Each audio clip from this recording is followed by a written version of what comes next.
না সেটাও দেখতে হবে। হেফাজতে ইসলাম বাংলাদেশ শুধু দাবি করবে না, সকল মাসলাকের মানুষের পূর্ণ সমর্থন হেফাজতের প্রতি আছে।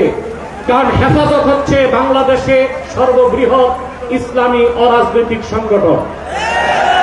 আজ আমি এই জনতার পক্ষ থেকে, বাংলাদেশের কোটি কোটি মুসলমানের পক্ষ থেকে হেফাজতের সম্মানিত আমিরের কাছে বলবো, হেফাজত রাজনীতিতে যাবে না, কিন্তু রাজনীতি নিয়ন্ত্রণ করতে হবে। 53 বছরের ইতিহাস আমাদের কলঙ্কিত। আলেম ওলামা পীর মাশায়েখ আর মাদ্রাসা ছাত্রদের পবিত্র রক্তে পা রেখে তারা ক্ষমতায় যায়, আর ক্ষমতায় যে ইসলাম ও মুসলমানকে চ্যালেঞ্জ করে। এ সুযোগ আর দেওয়া হবে না। অনতি বিলম্বে বিতর্কিত নারী কমিশনের সমস্ত প্রস্তাব বাতিল করলেই হবে না। যে নারী নামের হিজড়াগুলোই দুঃসাহস করেছে, গ্রেফতার করে তাদেরকে আইনের আওতায় আনতে হবে। আরেকটি বিষয় হচ্ছে, ডক্টর ইউনূসকে বক্তব্য পরিষ্কার করতে হবে। 16 বছর ভারতীয় আধিপত্যবাদের বিরুদ্ধে আমরা রক্ত দিয়েছি। সর্বপ্রথম সকল প্রকার শিরক, কুফর, রামবাম, নাস্তিক আর ভারতীয় আধিপত্যবাদ ও ফ্যাসিবাদের বিরুদ্ধে রক্ত উৎসর্গ করেছে শাপলা চত্বরে হেফাজতের আলেম ওলামা কর্মীরা। সেই আন্দোলনের আগ্নেয়গিরিতে 5ই আগস্ট ছাত্র জনতা আগুন ধরিয়েছে শুধু। অতএব আলেম ওলামাকে বাদ দিয়ে কোনো সিদ্ধান্ত মেনে নেওয়া হবে না। ডক্টর ইউনূস সাহেব পরিষ্কার করুন, মানবিক করিডোরের নামে বাংলাদেশকে ইন্দো প্যাসিফিক অঞ্চলে যুদ্ধের দিকে ঠেলে দিবেন না। আমরা ভারতকে শায়েস্তা করেছি। যদি আটলান্টিকের উপর থেকে কেউ আগ্রাসন করতে আসে, বাংলাদেশের প্রত্যেকটি মাদ্রাসায় একটা ক্যান্টনমেন্ট হবে।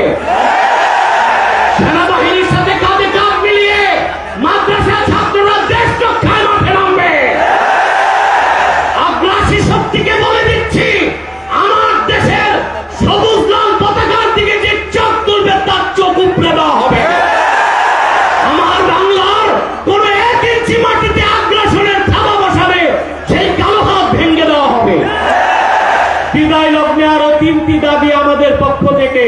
ব্লাসফেমি আইন করতে হবে, freedom of expression, freedom of speech, বা স্বাধীনতার নামে ইসলাম বিরোধিতা যেই করবে তাকে আইনের আওতায় আনতে হবে। আমার দেশে অসংখ্য আলেম ওলামা, নিরীহ মানুষকে জঙ্গি তকমা দিয়ে কারাগারে রাখা হয়েছে। যদি বাবর সাহেব মুক্তি পায়, তাহলে যে সমস্ত আলেম ওলামা জঙ্গির মামলায় ভিতরে, তারা কেন মুক্তি পাবে না? তাদের মুক্তির আগে সংস্কার না নির্বাচন হতে দেওয়া হবে না বাংলাদেশে। আমার 7ম দাবি, হেফাজতের পক্ষেই বাংলাদেশের সমস্ত মাসলাককে এক প্ল্যাটফর্মে আনা সম্ভব একটি দাবি আদায়ের লক্ষ্যে। সেটা হচ্ছে বাংলাদেশে কাদিয়ানীদেরকে অবশ্যই মুসলিম ঘোষণা করতে হবে। হেফাজত যদি ডাক দেয়, তাহরিকে খাতমে নবুয়্বত সহ সারা বাংলাদেশের মাসলাক আসবে। আমরা কাদিয়ানীদেরকে অমুসলিম ঘোষণার দাবি আদায়ে যদি জান ও মাল দিতে হয়, কারা কারা প্রস্তুত আছি। আখির দাওয়ানা আলহামদুলিল্লাহি রাব্বিল আলামিন, ওয়াসসালামু আলাইকুম ওয়া রাহমাতুল্লাহি তাআলা ওয়া বারাকাতুহু।